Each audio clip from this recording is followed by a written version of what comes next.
Seigneur soit avec vous. Évangile de Jésus-Christ selon saint Marc.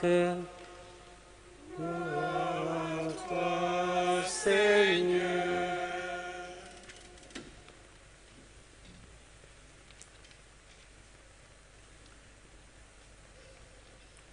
Jésus se mettait en route quand un homme accourut vers lui, se mit à genoux et lui demanda: Bon maître, que dois-je faire pour avoir un héritage de la vie éternelle?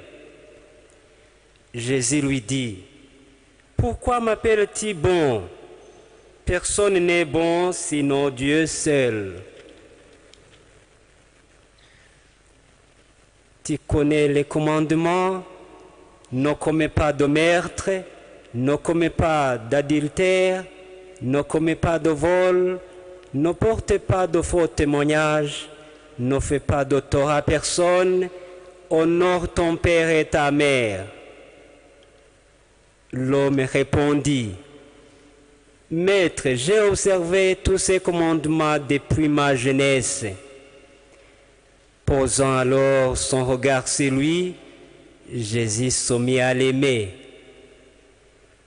Il lui dit: Une seule chose te manque.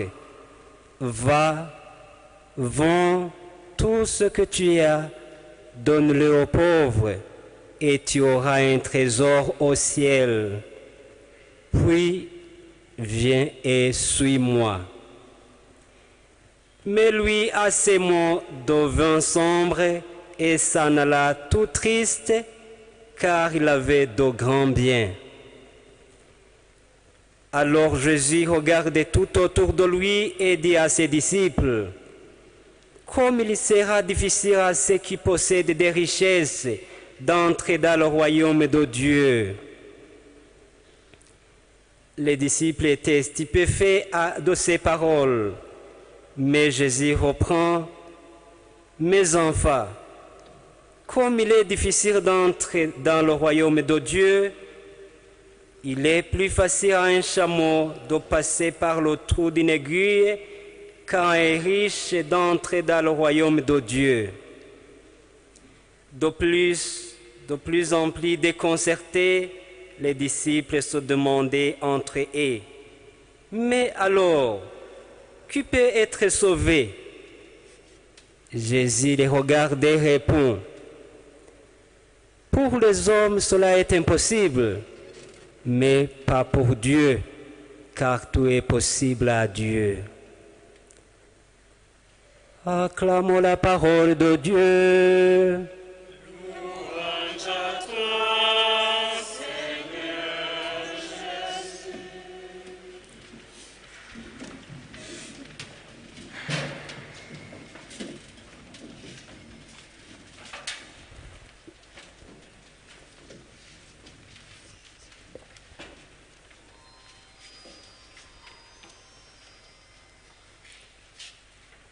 Nous sommes invités à réfléchir sur ce que nous allons faire pour gagner le royaume de Dieu. En d'autres termes, pour avoir un héritage de la vie éternelle. Nous allons essayer de réfléchir sur cela. Qu'est-ce que nous allons faire pour gagner la vie éternelle? Parce que nous sommes des pèlerins. Nous sommes en pèlerinage. Nous cherchons la vie éternelle.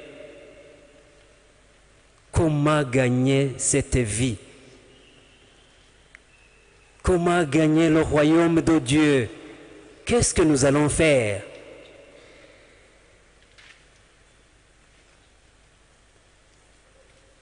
Ce jeune homme dont l'Évangile nous raconte remplissait les normes habituelles d'une personne qui cherche la vie éternelle.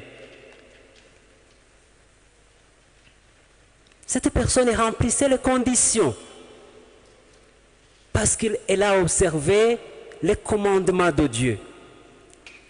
Elle a tout fait C'est pourquoi Jésus l'a aimé. Jésus l'a aimé parce qu'il a essayé de remplir les conditions requises pour gagner la vie éternelle. Mais il y a un manque. Il y a un manque.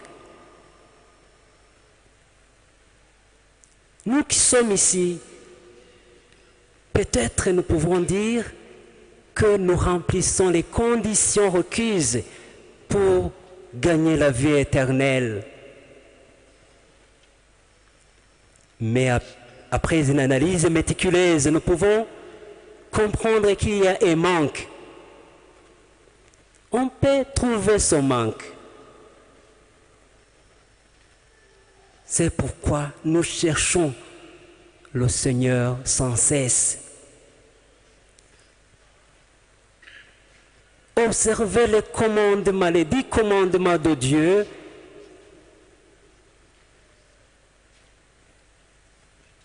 peut-être que cela ne suffit pas.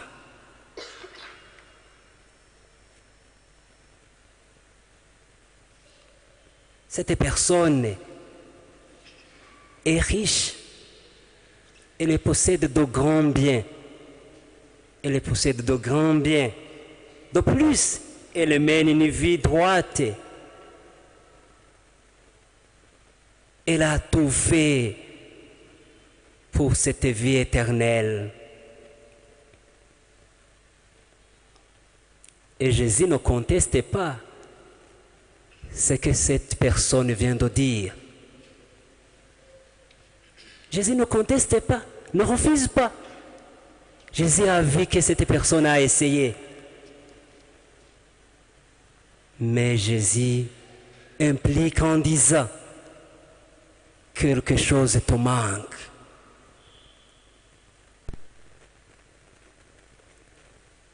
Va, vends tout ce que tu possèdes, donne-les aux pauvres et suis-moi. Jésus lui donne un examen très difficile. Parce que cette personne a beaucoup sué pour gagner ses richesses. Elle a tout fait.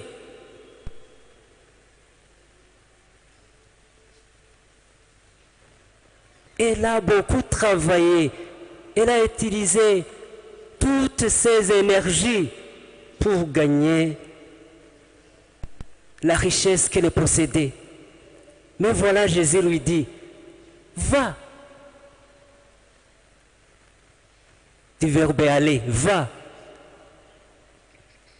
Et vends. Du verbe vendre.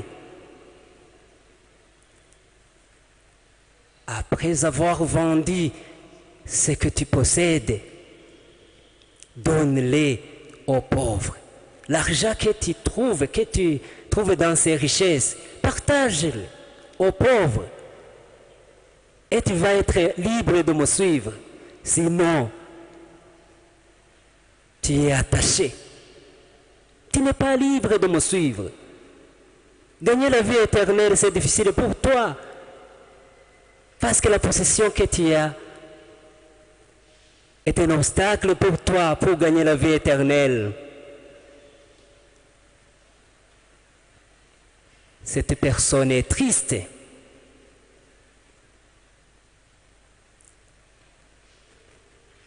Cette tristesse est significative. Elle est significative pourquoi? Elle est significative parce que la richesse qu'elle a l'a cherchée de jour en jour pour la trouver. Mais voilà, dans une seconde, quelqu'un qui est Jésus l'oblige ou le demande d'aller vendre cela et partage cela aux pauvres. Ce qui n'est pas compréhensible pour nous. Pour l'entendement de gens, cela est incompréhensible. Mais devant le Seigneur, cela est incompréhensible et compréhensible. Jésus veut et c'est ce qu'il dit. Ce n'est pas la richesse en soi. Les personnes qui sont ici, ne soyez pas frustrés. Non. Jésus aime les riches. Il aime les riches. Parce que la richesse que ces personnes possèdent a été donnée par Dieu. C'est Dieu qui t'a donné cette possession. Et une fois qu'il t'a donné cela, il ne peut pas dire non, partage. Vendre ta maison afin que tu me suives. Nous sommes invités à mieux interpréter cette parole.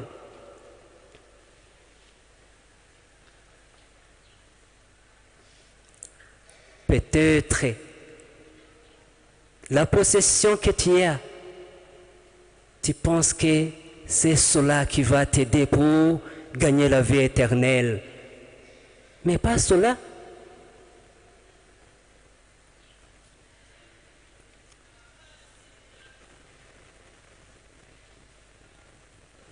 Il faut réfléchir. Qu'est-ce que Dieu me demande? Qu'est-ce qu'il veut pour que je puisse entrer dans le royaume de Dieu, pour gagner la vie éternelle?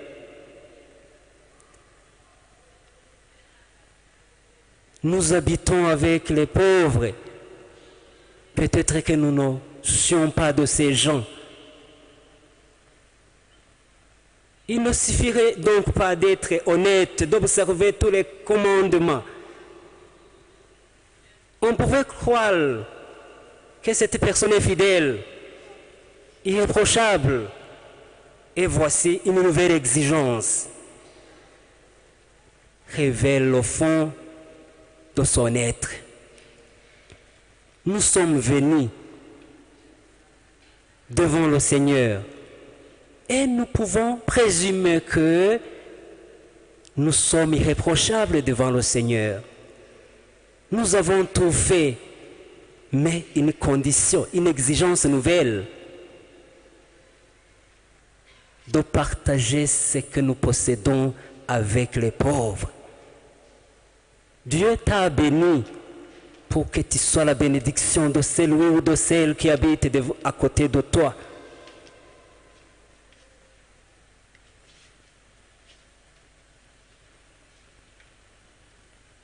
Il faut que nous soyons la bénédiction de nos voisins. Une fois que nous sommes fidèles, Dieu va nous donner beaucoup pour que nous puissions aider nos voisins qui sont dans la nécessité. Quelle est notre attitude face à l'argent, aux biens de la terre? Quelle est notre attitude? Comment nous nous comportons devant la richesse? Est-ce que la richesse, c'est notre maître? Il ne fallait pas que ça soit comme ça. Notre maître, c'est Jésus. C'est la sagesse que nous avons écoutée dans la première lecture. La sagesse, c'est Jésus. D'abord, suivre Jésus. Une fois que nous suivons Jésus, nous allons gagner tout ce que nous voulons. Jésus est le principal. D'autres, ce sont des accessoires. Ce sont des accessoires.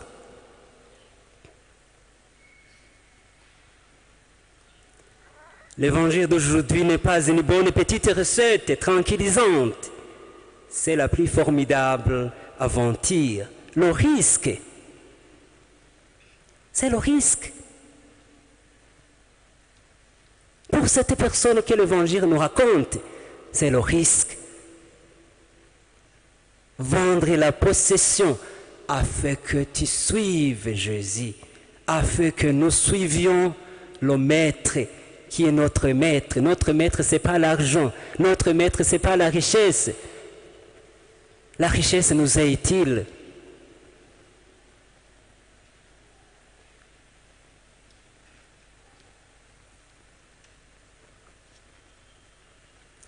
Nous ne pouvons pas servir Dieu et Maman. Cela est un évangile. Il faut que l'argent soit quelque chose qui nous aide pour notre pèlerinage. Il ne faut pas que l'argent soit le principal. Le principal, c'est Jésus. Et l'argent va nous aider pour que nous puissions suivre Jésus. Au cours du chemin, nous avons besoin de cet argent. L'argent est nécessaire. L'argent est nécessaire pour l'évangile. L'argent est nécessaire pour notre vie. Dieu n'a pas contesté. C'est pourquoi j'ai dit que Dieu n'haït pas les riches. Il les aime. Mais il faut que ces riches soient la bénédiction des autres. Il faut que ces riches soient le canal.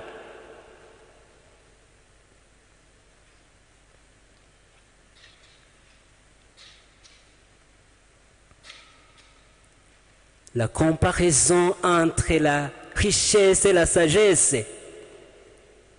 Celui de la première lecture a choisi la sagesse. Il a trouvé que la sagesse prime parce qu'elle a compris que la sagesse est tout. La sagesse est Jésus. Une fois que tu as Jésus, tu as tout.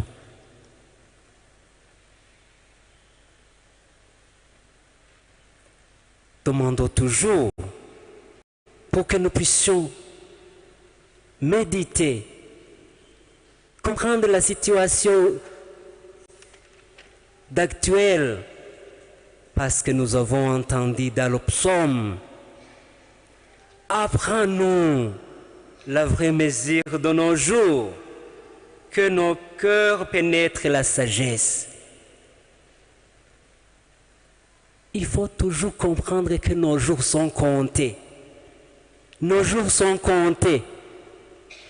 Une fois que nos jours sont comptés,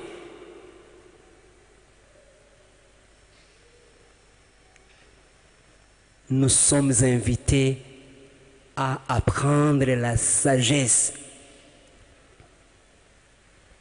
Un jour se termineront. Un jour se termineront. Où est-ce que nous irons? Est-ce que nous sommes en train de préparer là où nous irons?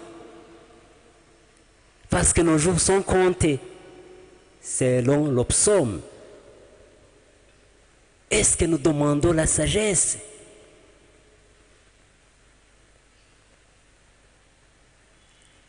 Pour gagner la vie éternelle, la deuxième lecture nous aide. La parole de Dieu, elle est tranchante. Elle est plus importante. Médite-la. Médite-la pour gagner la sagesse. La sagesse se trouve dans la parole de Dieu. La parole de Dieu nous oriente. La parole de Dieu nous interpelle. Nous sommes invités à méditer cette parole pour gagner la vie éternelle. Observer les commandements, cela ne suffit pas. Il nous est utile aussi de méditer sur la parole de Dieu. Qu'est-ce que c'est l'exigence? Qu'est-ce qu'il nous exige? La manière dont nous vivons avec les autres. Il faut toujours méditer. Dans la parole de Dieu se trouve tout. C'est dans la sagesse.